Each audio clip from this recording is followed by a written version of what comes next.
Good evening and welcome to Encore with Zoe Ryan, as always, bringing you the best of what's happening in the arts across Laois, Offaly and Westmeath. On tonight's show, book clubs designed to discuss anything but books and writings on the wall in Tullamore. A place on a prestigious festival stage up for grabs in Portlaoise, and new music from a Kinnegad singer. Yes, Maeve Mulrennan from Offaly County Council and Georgina Wilson of Tullamore Tidy Towns will be joining me to discuss their search for mural artists to add a bit of colour to the streets. Georgina Carey of Dunamaze Art Centre will be speaking to me about teaming up with Forest Fest to give one lucky music act the chance to perform on the festival's main stage this summer. And final year student at St Finian's College in Mullingar, Niamh Wiley, will be here to talk about the release of her latest song just weeks before sitting her Leaving Cert exams.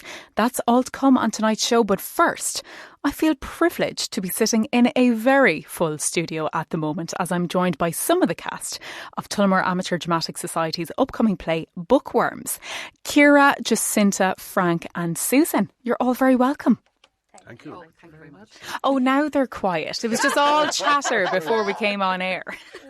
So, in the moments leading up to us coming on air tonight, we were chatting about, well, you were kind of alluding to the storyline. Tell me what we should expect from Bookworms. Give me a synopsis of the plotline. Well, to keep pointing at me, so I'll try and answer that question. To play about a book club, a budgie.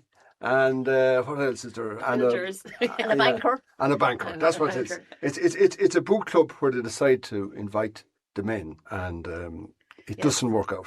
Larry's wife, Anne, has decided to invite the men over, and it's in the aftermath of the Celtic Tiger. So they have Robert, the banker, and Larry, the builder, in the same room, and they're going to have to address the elephant in the room, as Robert says in the play. It deviates a little bit from what we have done in TADS for the last few years. It's a comedy, and it's a true comedy. There's no horror, no huge drama. It's just fun the whole way through. And to be honest, when we're in rehearsals, the cast are still laughing at their lines. So they're still enjoying it. So it's going to be great fun. And we're so looking forward to putting it on. And the cast have worked so hard at it. And I'm really so proud of them. They're really doing a fantastic job. Not easy, with timing, and comedy is very difficult to be getting your lines in and getting it in time. But they're doing a great job.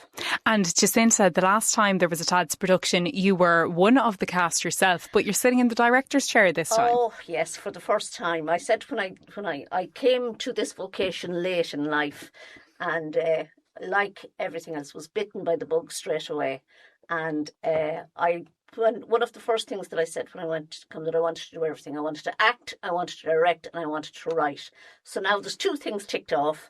So we'll wait and see if the writing is going to happen. But it's a completely different ball game now, because I'm the one saying, well, maybe you should do this. Or maybe I'm at home sitting and I have this epiphany that I say, oh, no, do you know what? That'd be a great idea if I introduce this. Yeah. And then they're all looking at me as if to say, oh, my God, leave us alone. We've tried this. We've done it this way. And now you're trying to change it all again. But that's I can do that because I'm sitting in the director's chair and they have to try and do what I ask them to do. And they do mostly, honestly. And that's something that's great about your group, is that you do tend to swap around the roles. You said one day you're an actor, the next production you're a director. Ciara, you're generally the PRO, but you're on the stage this time. I am, thanks to Jacinta. Happy days. Woo! Made the auditions. The last time I was on was Midsummer Night's Dream, and that was great fun. And I do like the comedies. No, it's great fun. I do like them.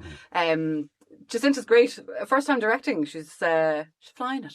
She's playing a blinder. Oh, absolutely. But Tads is great. Yeah, I'm the PRO at the moment. I've been for a while and on stage and doing things. But everyone kind of gets involved. And, you could be good at a certain thing and you just get in, you help out, and everyone together puts together the show. It doesn't happen overnight. Yeah, and it's a group effort. Absolutely. Yeah, and we pride ourselves in giving people an opportunity. If you come on board with us, we make it our business that you get a chance to either on stage or some other role in it. Yeah, if you have an interest in dabbling elsewhere, you try and allow people to have that. Accommodate people and give people a chance to express themselves.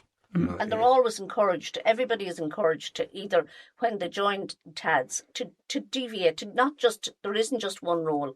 And as Ciara said, everybody will muck in and everybody will help out. And there's always a mad rush to the end, at the end, last few days of production. But everything happens, and it happens when it's really not what it's supposed to happen, but it does happen. And the night that we go on and the curtains open, we're ready. And that's because that everybody has pulled together and everybody has taken us out of the hole. And this year, the slight changes that we've hooked up with the men's shed in Tullamore. Right. And they have been instrumental in putting together the set. So they have a skill set that we don't have. Absolutely. So that's worked out very well. And I suppose I'd like to thank Tom and all the lads down there for giving us a hand. Yeah, so you're branching out even beyond the group. You're getting into the community now as well. Yeah. Also this year, because the play is Bookworms and it's book themed, we've decided in our wisdom that we are going to create a kind of a bookshop or library in the foyer of the very Arts immersive. Centre, St Vincent de Paul, who have always been very, very good to us throughout the years, who have always given us the lens of props and furniture and all that sort of thing. So we just decided this year that we might just do something, pay them back a little bit for that. So they're going to give us all the books that they have in their shop, and we're going to sell them on the night. Oh, brilliant. On the nights, in the 4 nights, and we're going to create that library. So the money, people will come, buy 3 books, put in a £5, and the money will all go to the St Vincent de Paul. So they're delighted and they've come on board, and that's great. So when we talked about a sense of community with the men's shed, and even for ourselves, it's important that we include everybody. So, and if we can do a bit of good, great. It's a bonus. Yeah. And entertain people. How are things coming along? So it's May the 13th, so next Wednesday, that's when this is all going to be happening. Tell me about where you're at with things. How's the set looking? How are the lines coming along? Where are we at with rehearsals? Rehearsals are now three nights a week, and we're actually going to put in 1 day more at the weekend because we just feel that we need the last mad rush. But we're not panicking, are we, Frank? No, and if it is, it's organised, just for the record. You'll never be stuck. It'll all come together on the night, as they say. Well, hopefully the lines will come together on the night. That's one thing that wakes me up in the morning. The lines are difficult, but I mean, it's just the timing of it because it's such a... It's fast. The comedic timing is difficult. Yes. It can be, but we're getting there. Well, that's where you have Jacinta. We're in good shape. But Jacinta will be there to feed you the line should needs be. Or to crack the whip. Yes. If needs be. Yeah. Sometimes I've gone from being nice now to being assertive, Yes. and There's a mean streak begin to come out. So we mentioned there we have a big part of the family here. We're missing the son, the brother. He's missing from here. But outside of that, how much more bigger of a scale do we have of the cast? Is that really it? Or is it a wider production to that again? How many in total? There's 7. 7 in total. There's 2 couples. There's the banker and his wife, and then there's Larry and his wife. And then we have Dorothy, who is a quirky lady of a certain age. And then we have Vincent, My brother. who's in the attic, who had, as Frank said, he had an unfortunate incident in the UK, and he's now back living with Anne and Larry in the attic. Aisling has a great relationship with her Uncle Vincent. Oh, I do. Yes, there was an incident with Uncle Vincent and Aisling and the budgie. Oh, the budgie. Your poor budgie. My poor budgie. Who's playing the budgie? Well, let's not go there. He's the star of the play, really. But it's a posthumous sort of fame. Yeah. The poor budgie, he's like the Monty Python one. He has ceased to be. Okay, so do you know the way sometimes, like we say in the production of Annie, generally they'll push the boat out and they'll get a dog, a well-trained dog, to run in for the one or two. There won't be a budgie flying out on stage then. There may not be a live budgie on stage, but there may be budgies around. Okay, maybe something that resembles a budgie. Yes. And there will be no budgies harmed in the making of this production. Absolutely not. Hopefully not, anyway. There's a lot of elusiveness around this. Dare I ask, where do the books come in? Well, it's a book club, so you know yourself. Anyone out there who is a member of a book club knows that the books are discussed. The books are generally Eventually. Secondary at a book club. The 2 books are... The 2 books are discussed. There's more talk about killing birds, to kill a mockingbird and budgies. And yes, all the symbolism going on. Yes. So you're going to be in the Esquire Arts space It must be great for you to have somewhere like that now. In the past, obviously, you would have been going from venue to venue because there was no set place, really. But what's it like now to have the venue of Esker Arts, that it's a comfort, I suppose? You know the stage at this stage, you've done a lot of productions, you know the space. Is that something that's an asset to you to have? Or would you rather be in a bit more rambling, going, we don't know what the space is or we can change it? Wow. Well, that's a very good question. It is extraordinary asset to have to us, you know what I mean? And I suppose it has put us up to us as a group to rise to the challenge of going on in such a splendid space as that. But it is also a challenge in the sense that it's, you know, the amount and the quality of productions that go on in Tullamore now there's been nothing like it in the last 30 years because of this art centre in town, and we have to meet that quality. And it's a big venue, big space to fill, audience-wise. It is for a drama, you know, and even just vocally you have to fill it as well, you know, when you're on stage. Yeah. But it is a fabulous venue, and it has opened up a world of theatre to even just us as theatre-going people, if you know what I mean. It's fabulous to have it. But the challenge is to meet that quality that the standard that's been set. That's expected. Yeah. And having Esker Arts in Tullamore is just, I think it takes such a pressure off to try and find somewhere before. Exactly. Like Mary Sherwin, who's here as well, she would, you know, we'd be going to the Sacred Heart. Sacred Heart was great and still is helping us with rehearsals. Oh, hugely. Yes, it's big time. Yeah. It's having that venue and having somewhere where we can say, we can book Esker, and knowing that we don't need to worry about, do we have enough space for a changing room? Do we have enough space to get in and out with our props? That having that professional space has changed it for, I'd say, the Musical Society, for Clara Musical, for Tullamore Musical, for all of the drama groups, for everyone who comes and visits Tullamore. So it is a huge, I suppose, it's a great thing to have in Tullamore. And I think it should continue to be supported. And if you haven't been up to Esker Arts, can I just say that some people I've talked to during the week, and I won't say their names, but they haven't actually got popped up yet. Do you know what? There's a lot of people based in Tullamore that they've gone, I've not been yet. Yeah, and you can just go up and look at the art gallery. It's free to walk in, have a look around. You know, it's quite accessible. And it's super accessible from the 13th to the 16th of May while we're on stage. Yes. But it is see a very good comedy. I enjoy the Arts Centre. No, it is. It's a great space, and as you said, it's a very versatile space too. You obviously have the auditorium, which is where you're going to be, but there is obviously great little workshop areas in it. You've got your gallery spaces, but I get what you mean about it being a purpose-built area. I know myself from being in productions. I've been in many a makeshift dressing room that was like a cloth on the edge or just in the wings even. So it's great, as you said, that you have the proper facilities there and to make use of them. And there's great comfort as well. And, you know, from the point of view of, you know, I've been in places where you might have to be fitting, you know, 9 or 10 people into a tiny space to change and things. And just while we finish up, I'd just like to thank the people of Tullamore and especially the premises in town that facilitated us in our rehearsals, especially the Sacred Heart School. Nothing and no time has ever been a problem. And also Monsell's, they also facilitated the auditions when I was doing this, and we have done rehearsals out there as well. And Spallins then at the top of the town, they allow us to do our reading nights there. So all of those businesses we couldn't, because we don't have our own space, it is just vital that those people come on board, and we're really delighted to have them. So, and we do thank them, Pauline McKenna and all the staff in the Sacred Heart. So we just want to say thank you. Full of us.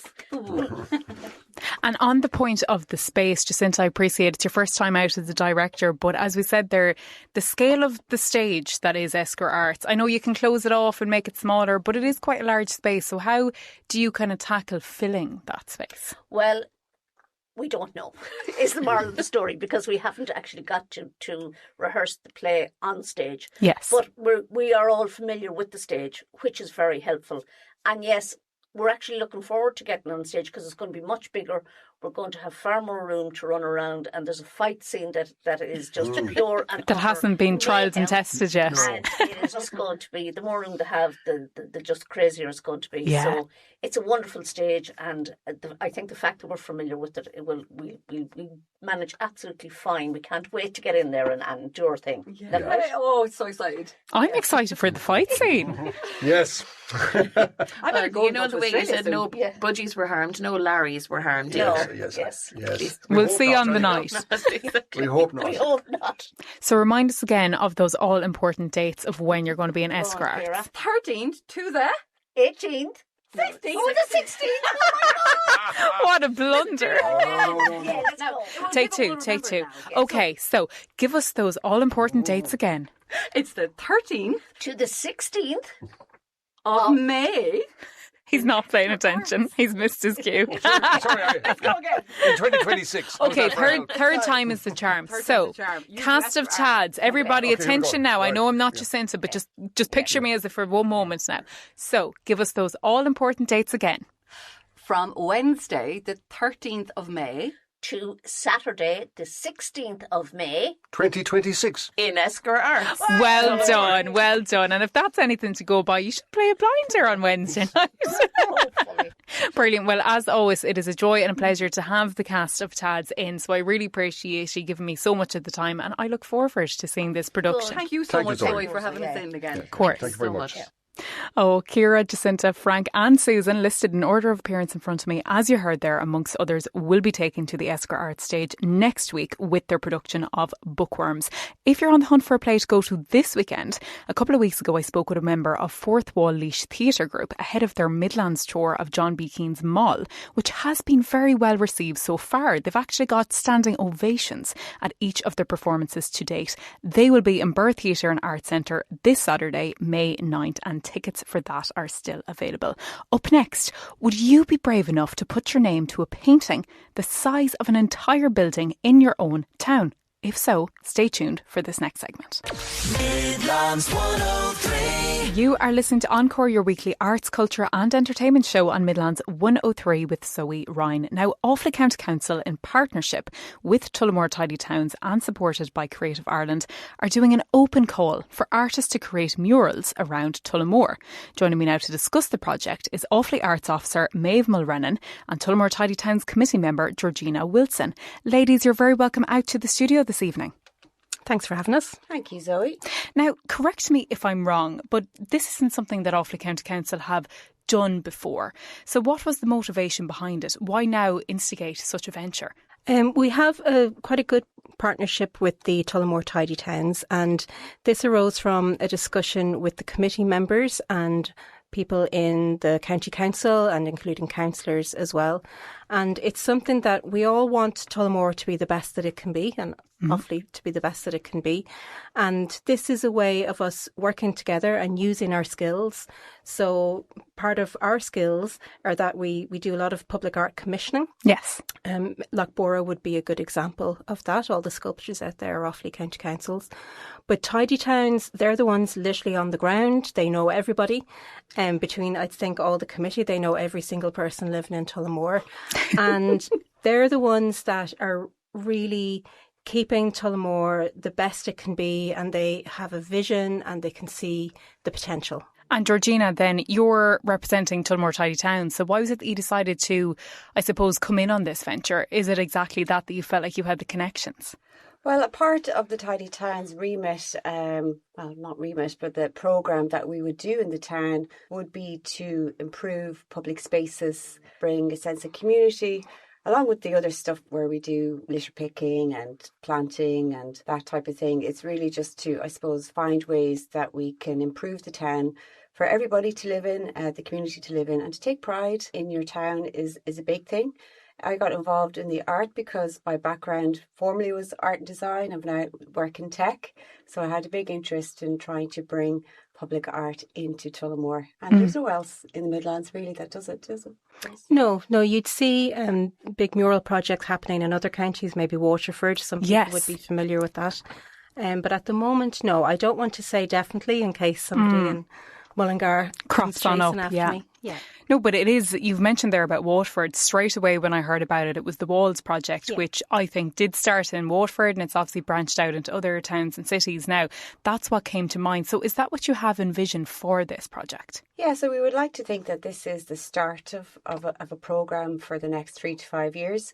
the call out that Maeve can talk about is about getting a panel of artists on call.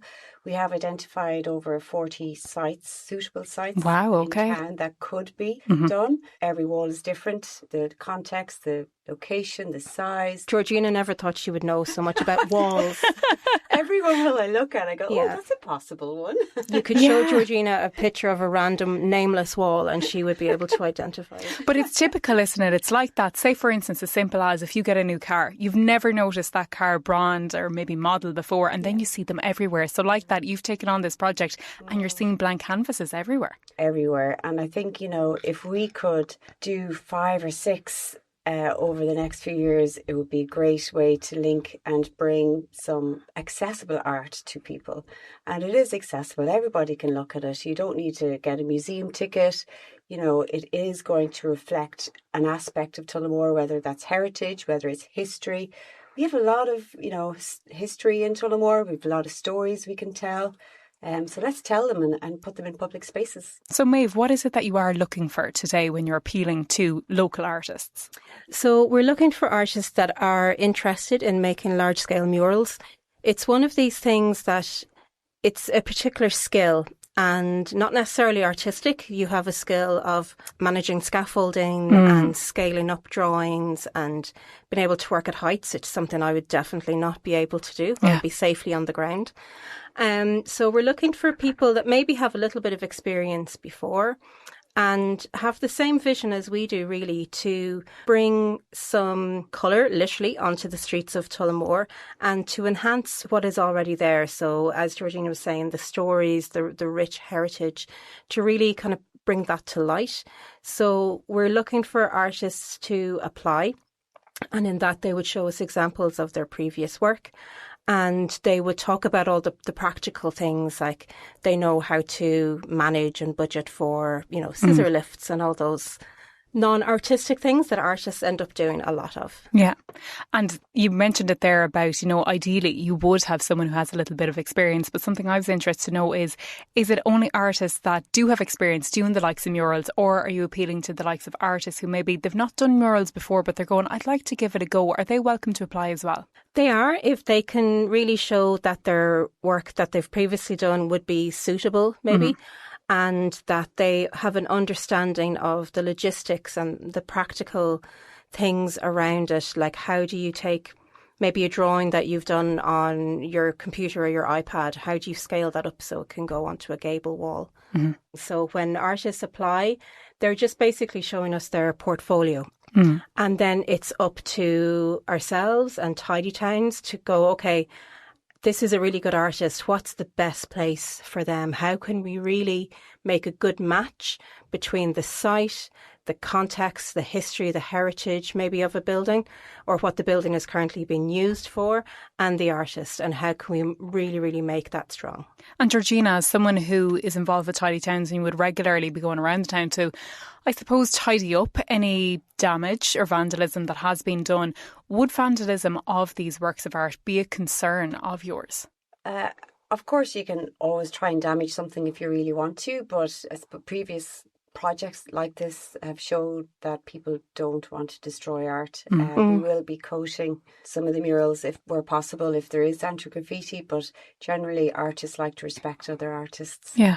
And as part of the programme, we'd be hoping to do some engagement. So maybe the artist would give a talk about the work, or say one of the buildings that we were working on, maybe it's a public building already in use, so maybe we connect with those people, or if it's near a school, we connect with that. So I think sometimes when people feel that it's there for a reason and that it's part of the town. In Edenderry, we've supported a mural on the side of the cabin, and it's really, really beautiful. It's all wildlife because it's near the canal, and no one's touched it. That's brilliant. I think everyone wants to live in a better place.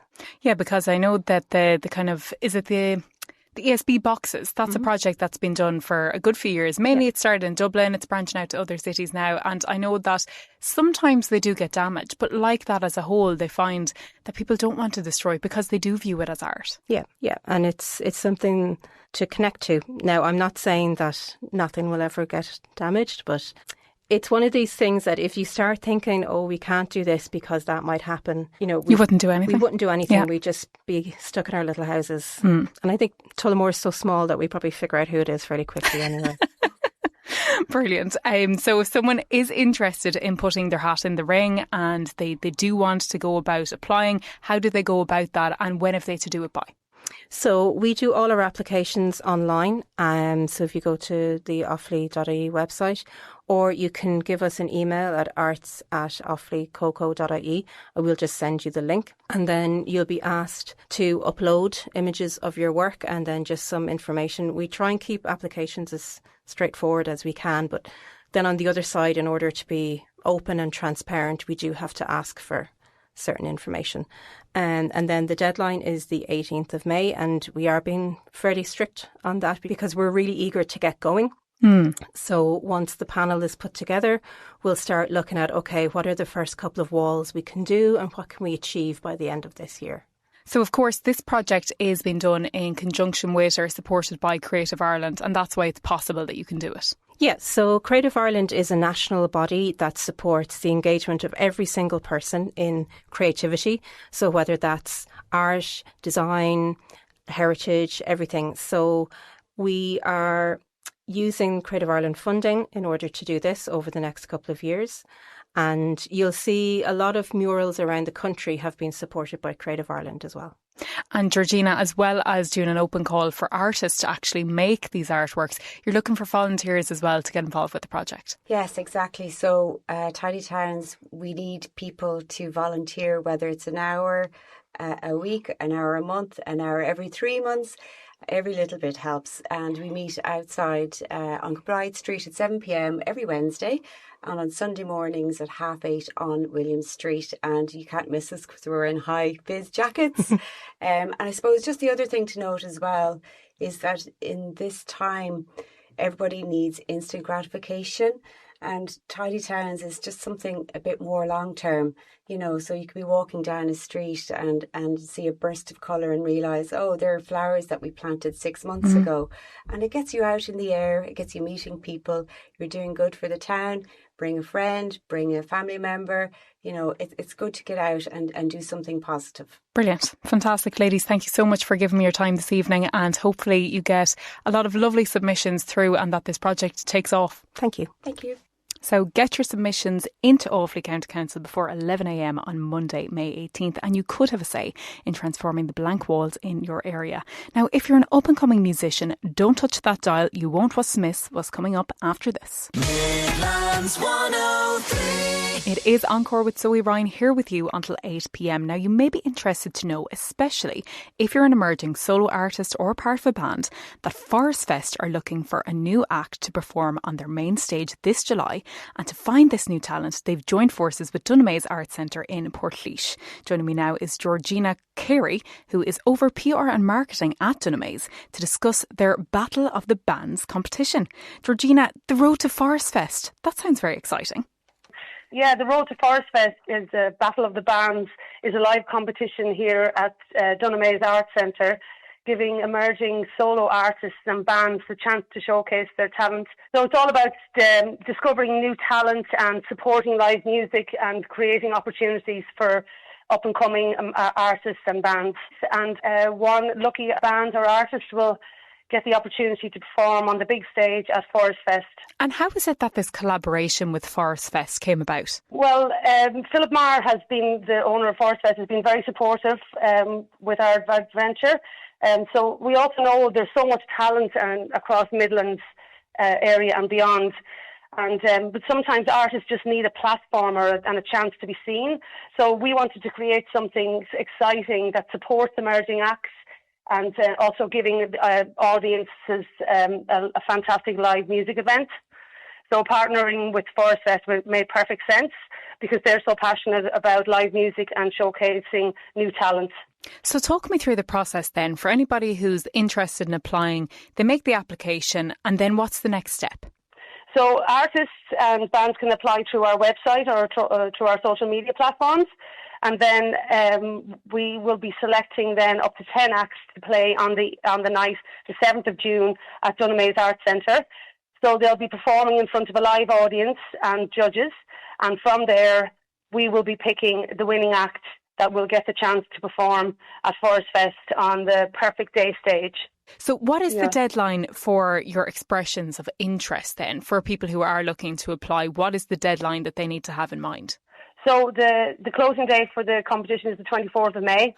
Okay, so the deadline for people to send in their submissions is the 24th of May. But tell me this, is it purely just for the likes of emerging and up-and-coming talent to apply, or can established artists, can they apply as well?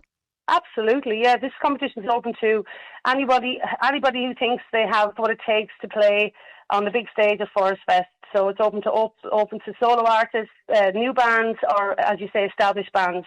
And is this the first time that you've done a Battle of the Bands of this nature?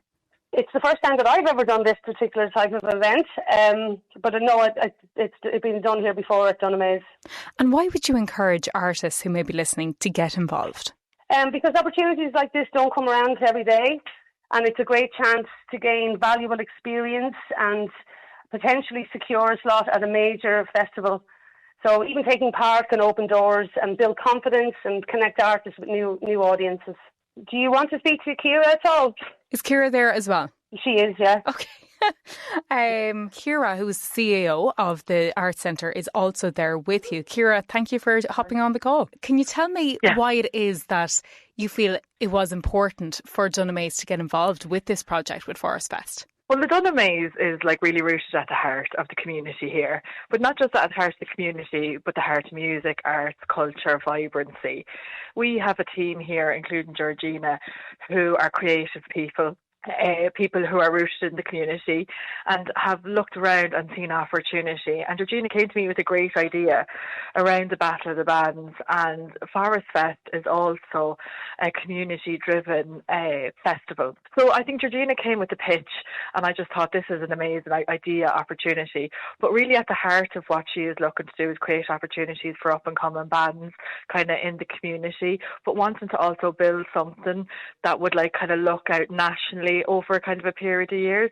So she reached out to the Forest Fest family, pitched the idea to them, which in a sense, Georgina is new to the team. She's only been working here kind of under a year. So she's really kind of stepping up and kind of championing and pushing her own career forward while also looking at what's needed in the community around it.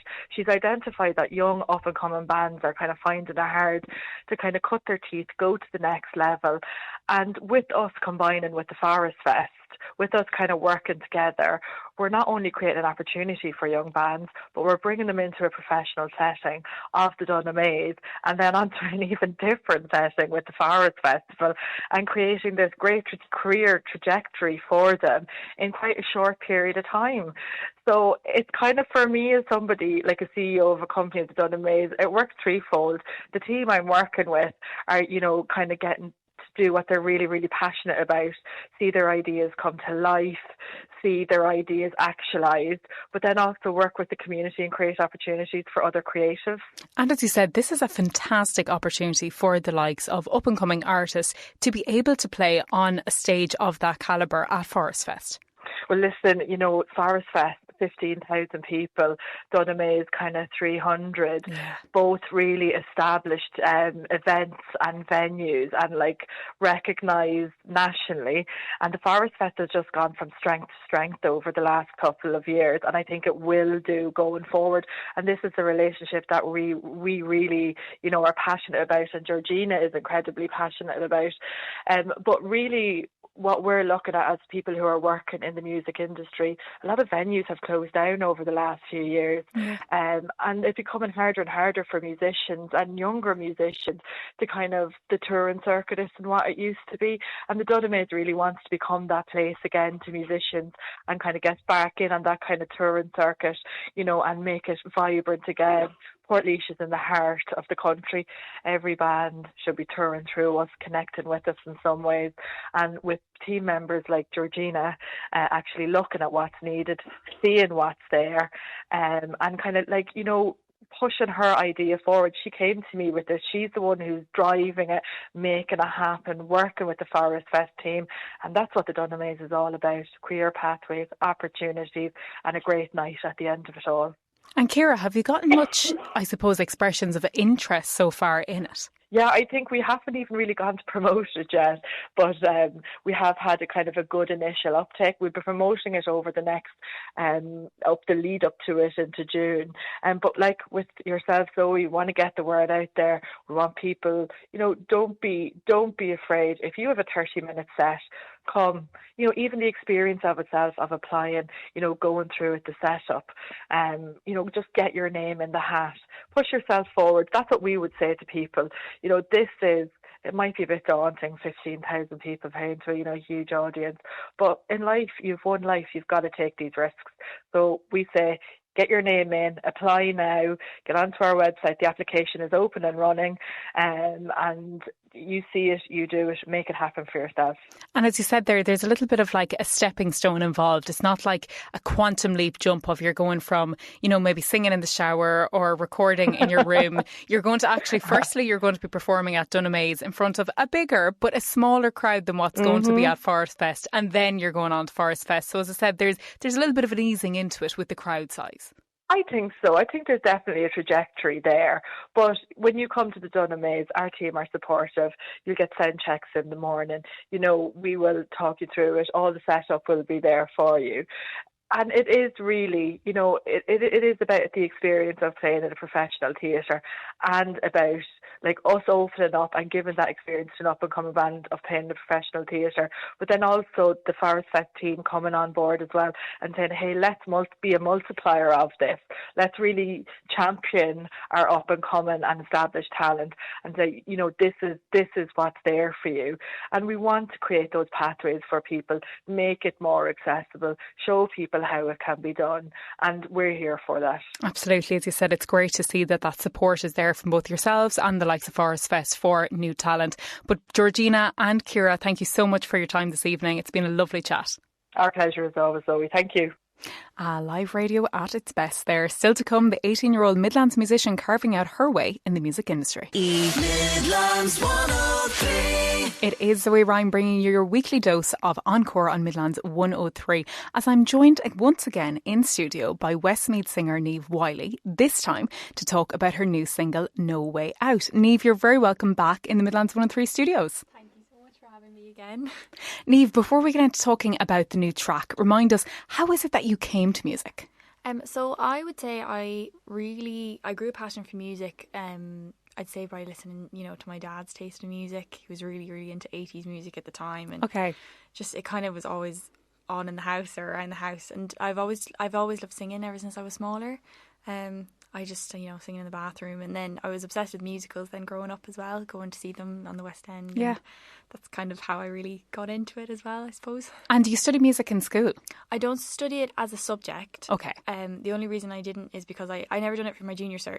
Right. And then I was kind of advised really not to pick it up for the senior years because it's supposed to be a bit of a harder subject to grasp. So no, I don't do it as a subject, but I started singing lessons in school last year with my singing teacher, Helen Hassett. So, yeah, I've been doing singing lessons with her really every Wednesday, actually, in school. And it was this time last year, really, that you released your first single, You and I. Why was it that you decided to do it then? Then, I don't really know, honestly. I feel like it was kind of... I've always wanted to release music before, and I had released a cover a few months prior to that, and I just kind of had loads of family members being like, you should just write your own song and release your own song. So I did, and that's kind of how it came about, and I kind of, got a bug for it then. Now, I'm sure you're sick of people talking about your age, but in this day and age to have released not one but two singles before you've even done your Leaving Cert, that is unusual. Yeah, I suppose, yeah. Right now, after just releasing this one, I mean, it was obviously I wrote it a while ago, but then the whole process of releasing it now is probably a bit of an awkward time, especially coming up to the last few weeks of school. I still do would kind of catch myself writing a few words down when I should be doing some other getting distracted. Right, but other than that, no, I do think it's probably a bit of an awkward time, but I make time for it. Yeah, no time like the present. Well, speaking of, let's have a listen to the song and then we'll be back for a chat. What a song. Now, some people might be listening to the lyrics and thinking, wow, how does someone so young have such a life experience to write these lyrics? But, Niamh, you actually explained to me whilst we were listening there that it's not based on personal experience. No, it's not. So I know it sounds a little bit like, oh gosh, like what's she got trying to come across What's with happened now? to this guy? Yeah. So actually, it came about, I had watched the film Goodfellas. And then my cousin Donal in Galway was like, you need to watch The Godfather. So I did. I found the time, I sat down, I was like, okay, I'm going to watch this, I'm going to see what it's all about. And I did. And I just adored Diane Keaton's character and how she fell in love and, but she didn't really know what she was falling in love into. And, she kind of got herself in and then she was a bit like, oh God. I'm here now. I can't really.